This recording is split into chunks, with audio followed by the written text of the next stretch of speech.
नमस्कार, मैं त्रिपुरारी पांडे। हमारे बीच आलोक शर्मा जी मौजूद हैं, जो कि कांग्रेस के नेता हैं, फायर ब्रांड।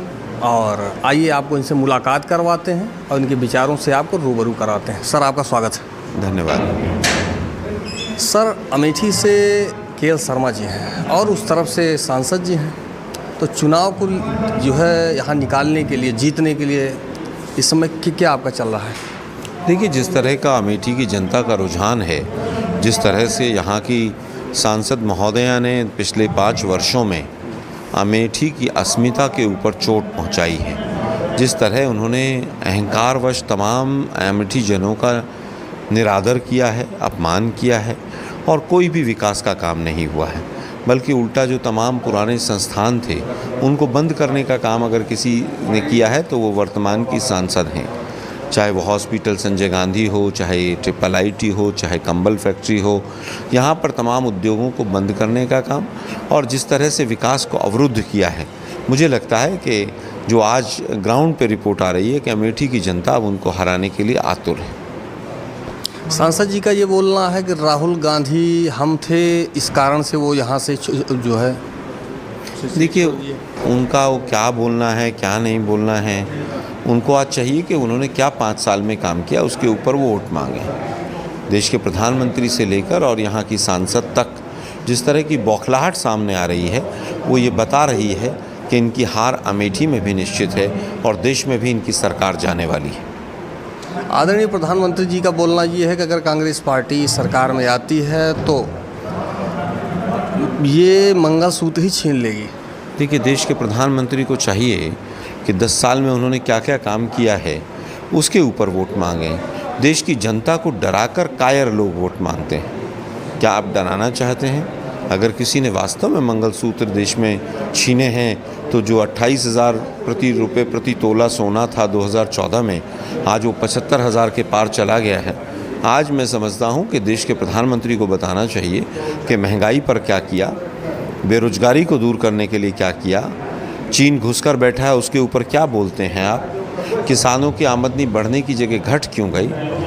आज तमाम जो ज्वलंत मुद्दे हैं उनसे बचते हुए भाग रहे हैं और ये पूरी तरह से 10 साल की एक निकम्मी सरकार जो दिल्ली में केंद्र में बैठी है, जिसका नेतृत्व झूठों के शहंशाह हमारे देश के प्रधानमंत्री कर रहे थे, आज उनकी बौखलाहट है जो इस तरह की शब्दावली का इस्तेमाल कर रहे हैं। कह रहे हैं कांग्रेस की सरकार अगर आती है तो राम मंदिर में फिर से हो जाएगा ताला। ये देश के प्रधानमंत्री को शर्म आनी चाहिए इस तरह के वक्तव्य देने के लिए। जो निर्णय सुप्रीम कोर्ट ने लिया है उसको कौन बदल सकता है? वो क्या डरा रहे हैं पूरे देश को? उनका एजेंडा केवल और केवल हिंदू मुस्लिम करना है, इससे आगे कुछ नहीं। उनका जाना सर समय जो है ये हो गया, कहीं कोई टीका टिप्पणी नहीं, और जो चुनाव आता है तो ये राम मंदिर ये बंद हो जाएगा, वो बंद हो जाएगा। देखिए, देश इसके पीछे केवल ये है कि जब आदमी 5 साल तक सरकार में रहता है और कोई काम नहीं करता है तो अंत में आकर उसको लगता है कि मैं किस तरह से चुनाव को फटाफट किसी भी दिशा देकर उसकी दिशा को परिवर्तित करके मैं जीत लूँ। लेकिन अब देश की जनता समझ चुकी है, इस बार कहीं पर नहीं लगता है किसी भी रूप में कि मोदी सरकार वापस आएगी। सांसद जी का ये बोलना है कि हमने गांव-गांव जाके चौपाल किया है और आज वो राहुल गांधी जी आते हैं, टाटा बाय करके निकल जाते हैं। नहीं, राहुल गांधी जी तो कैंडिडेट हैं ही नहीं। वो ज़बरदस्ती राहुल गांधी जी के नाम पर अपनी रोटियां सेकना चाहती हैं। 4 जून को पता चल जाएगा। अमेठी की जनता जब लाखों वोटों से हराएगी उनको, तो उनको आप तमाम अपने ही सवालों के जवाब स्वयं मिल जाएंगे। अभी आपने देखा, ये आलोक शर्मा जी हैं और जो भी सवाल करिएगा धड़ल्ले से आपको उसका जवाब मिल ही जाएगा। फिलहाल मैं त्रिपुरारी पांडे, NDTV लाइव, अमेठी से। JP नड्डा जी यहाँ पर आ रहे हैं, हमारे उनसे 3-4 सवाल हैं। सबसे पहला सवाल इलेक्शन कमीशन को लेकर है। कल आप लोगों ने देखा होगा सुप्रिया सुले जो महाराष्ट्र की नेत्री हैं, लीडर हैं, उन्होंने एक वीडियो जारी किया है कि लगभग 1 घंटा 45 मिनट से 1 घंटे के बीच में स्ट्रॉन्ग रूम के CCTV फुटेज जो है वो बंद हो जाते हैं। हमने पहले भी कहा कि इलेक्शन कमीशन की पारदर्शिता चुनाव में नहीं दिखाई दे रही। पहले दूसरे चरण के कितना वोट परसेंटेज हुआ वो तो बताया गया, अभी तक भी ये नहीं बताया गया कि कुल वोट कितना पोल हुआ है। अगर परसेंटेज मुझे मालूम है कि किसी के 66% नंबर है, किसी के 60% नंबर है किसी बच्चे के, तो स्वाभाविक है कि हम 100 में से उसको कैलकुलेट करते हैं। इलेक्शन कमीशन क्यों नहीं बता रहा है कि कितना वोट पोल हुआ है, ये जेपी नड्डा साहब बताकर जाएं। क्या इलेक्शन कमीशन आपसे डरा हुआ है? पहला सवाल सीधा सीधा। दूसरा सवाल, जेपी नड्डा साहब आप हेल्थ मिनिस्टर भी रहे और अब राष्ट्रीय अध्यक्ष हैं, वो एक अलग बात है कि नड्डा जी को कोई भी उनका नेता हाथ पकड़ के पीछे फेंक देता है, जबकि बहुत अच्छी बात नहीं है, ये अपमान का विषय है, नहीं होना चाहिए। लेकिन फिर भी जेपी नड्डा साहब आज आप अमेठी की जमीन पर, धरती पर, सरजमीन पर आ रहे हैं, आप किस बात के लिए वोट मांगना चाहते हैं? आपकी जो सांसद यहां से रही, जिनको कई कई मंत्रालय आपने दिलवाए, उन्होंने अमेठी के लिए क्या क्या किया है, इस बात पर वोट मांगकर जाइए। मीडिया के साथियों से हम कहना चाहेंगे कि जेपी नड्डा जी से पूछें कि कोई 4 कारण बता दीजिए कि स्मृति ईरानी जी को या भाजपा को अमेठी की जनता वोट क्यों दे। कौन सा सेंट्रल गवर्नमेंट का यहां पर इंस्टीट्यूशन आया? नड्डा जी आप तो पूरे देश में बड़ी बड़ी बातें करते रहते हैं, वो एक अलग बात है, हिमाचल नहीं जितवा पाया। आप अमेठी की जमीन पर आ रहे हैं, अमेठी की अस्मिता को जो पिछले 5 साल से स्मृति ईरानी जी ने उसको ठेस पहुंचाई है, चोट पहुंचाई है। क्या जेपी नड्डा साहब अमेठी की जनता से आप उसके लिए माफी मांगेंगे? हम चाहते हैं कि जेपी नड्डा जी सबसे पहले वक्तव्य में जो आज तक यहां की सांसद ने अमेठी की जनता के साथ किया है, गांव के भोले भाले लोगों के साथ, पत्रकारों के साथ, किसानों के साथ जिस तरह का व्यवहार रहा है, सबसे पहले जेपी नड्डा जी अमेठी की जनता से हाथ जोड़कर क्षमा मांगे और उसके बाद वोट मांगने का काम करें। ये हमारे 3 सवाल हैं, इनके सीधे सीधे जवाब जेपी नड्डा जी दें।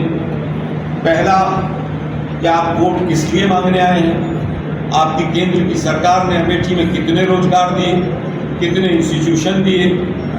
दूसरा, स्मृति ईरानी जी ने जो अमेठी की जनता की तौहीन की है, उसका निरादर किया है 5 वर्षों तक, उसके लिए जिम्मेदार कौन है?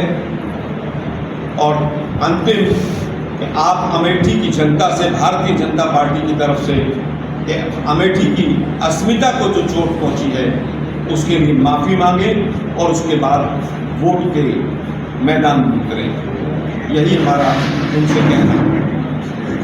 हम पहले भी आप लोगों से बात कर चुके हैं। नड्डा साहब, मोदी साहब ने तो हमारे घोषणा पत्र पर बहुत झूठ बोली।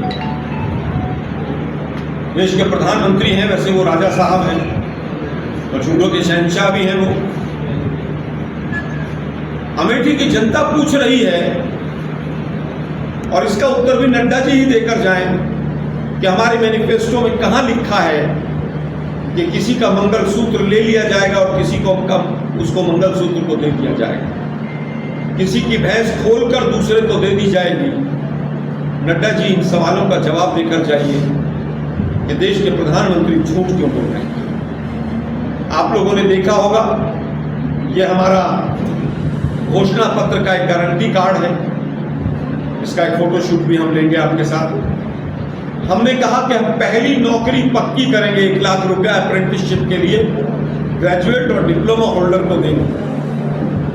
नड्डा जी बता के जाइए इसके पैरेलल आपकी कौन सी योजना है।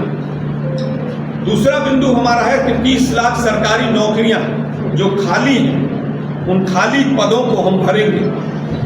नड्डा जी अमेठी की जनता को बताकर जाइए कि ये 10 साल में जो बेरोजगारी हाईएस्ट है और लगभग 30 लाख सरकारी पद खाली हैं, इसके लिए स्मृति ईरानी या आपने, क्योंकि आप भी स्वयं सांसद भी हैं, आपने कब आवाज उठाई कि बेरोजगारी को कैसे दूर किया जाए। नड्डा जी आप आ रहे हैं, हिमाचल में आपकी सरकार थी और पेपर लीक होते थे, हमने उन तमाम अधिकारियों को जेल में डाल रखा है। नड्डा जी आप बताइए कि उत्तर प्रदेश में पेपर लीक इतने हुए, आपकी सरकार ने, केंद्र सरकार ने या डबल इंजन की सरकार ने क्या कदम उठाए। दूसरा, हम महालक्ष्मी योजना लेकर आए जिसमें 1 लाख रुपया प्रति महिला, गरीब महिला, उसके अकाउंट में आएगा सीधा सीधा, यानी कि 8,500 के करीब रुपया हर महीने एक गरीब महिला के अकाउंट में जाएगा। इसके पैरेलल आप कैसे महिलाओं को क्या देने जा रहे हैं, अमेठी की जनता को बताकर जाइए। हमने कहा है कि महिलाओं के 2025 के बाद के जितनी जॉब्स होंगी सरकारी, उसमें सेंट्रल गवर्नमेंट में